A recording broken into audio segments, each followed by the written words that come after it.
Exams time అని stick పట్టుకొని పిల్లల్ని సీరియస్గా చదివిస్తున్నాను. చదువు నుండి తప్పించుకోవడానికి సిద్ధి నిద్రొస్తుంది వాటర్ అని లేస్తుండగా, నేను ఇస్తాను నువ్వు కూర్చో అని చెప్పి వాటర్ ఇచ్చాను. తర్వాత మళ్ళీ లేచి వాష్రూమ్ అన్నాడు. అబ్బా సరే పో అన్నాను.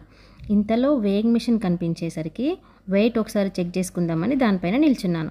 నాకు తెలియకుండా సిద్ధి కాలు పెట్టి ఎక్కువ వెయిట్ కనిపించేలాగా చేశాడు. ఆ వెయిట్ చూసి నేను షాక్ అయిపోయాను.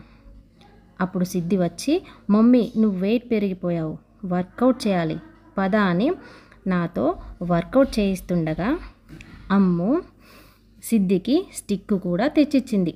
నేను స్టిక్ పట్టుకొని పిల్లల్ని సీరియస్గా చదివించాలనుకుంటే వాళ్ళే స్టిక్ పట్టుకొని నాతో సీరియస్గా వర్కౌట్ చేయించారు. పిల్లలతో అంత ఈజీ కాదు. అమ్ము టెడ్డీ బేర్తో ఆడుకుంటుంది. అప్పుడు నేను వచ్చి, నాకు హెడేక్గా ఉంది, నేను పడుకుంటాను, మీరు అల్లరి చేయకండి అని చెప్పాను. సరే మమ్మీ అన్నారు. సరే అని నేను రూమ్లోకి వెళ్ళి పడుకున్నాను. కాసేపట్లో నందు అమ్ము టెడ్డీ బేర్ కోసం ఫైటింగ్ చేయగా అమ్ము ఏడవడం స్టార్ట్ చేసింది. అమ్ము ఏడు పాపడానికి సిద్ధి నందుని కుట్టాలా, ప్లీజ్ స్మైల్ అమ్ము అంటూ అమ్మును బతిమలాడతాడు.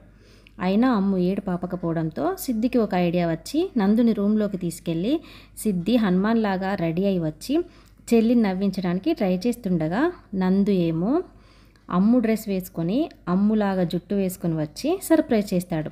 తర్వాత ఇద్దరు కలిసి అమ్మును నవ్వించడానికి ట్రై చేస్తుండగా అమ్ము ఏడు పాపి ఒక్కసారిగా గట్టిగా నవ్వుతుంది. మళ్ళీ సిద్ధి మెల్లిగా అని రిక్వెస్ట్ చేస్తుండగా ఈ అల్లరికి నా నిద్ర కాస్త పోయి కోపంగా డోర్ ఓపెన్ చేసి వాళ్ళని చూసి గట్టిగా నవ్వేశాను. పిల్లల్ని అల్లరి చేయకుండా ఆపడం ఎవ్వరి వల్ల కాదు. ఒకరోజు వర్షం పడుతుండగా నందు అమ్ము వైట్ పేపర్స్తో బోట్స్ చేసి వాటర్లో వేస్తూ ఆడుకుంటున్నారు. ఆ నోట్బుక్ చూసిన నేను షాక్ అయిపోయాను. ఈ పేపర్స్ అన్ని ఎందుకు వేస్ట్ చేస్తున్నారు అని వాళ్ళను కోప్పడ్డాను. తర్వాత ఇంట్లోకి పదండి అనేసరికి వాళ్ళు సోఫాలో డల్గా కూర్చుంటారు. వాళ్ళు డల్గా ఉండడం చూసిన నేను అరే వేస్ట్గా వాళ్ళని కోప్పడ్డానే అని ఫీల్ అయ్యి వైట్ పేపర్స్తో కాకుండా న్యూస్ పేపర్స్తో చాలా బోర్డ్స్ చేసి వాళ్ళను పిలిచాను.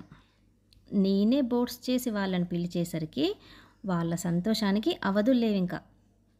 తర్వాత నేనే పిల్లలతో ఆ బోర్డ్స్ని వాటర్లో వేయించాను. పిల్లలకు చిన్న చిన్న వాటిలోనే సంతోషం ఉంటుంది కదా.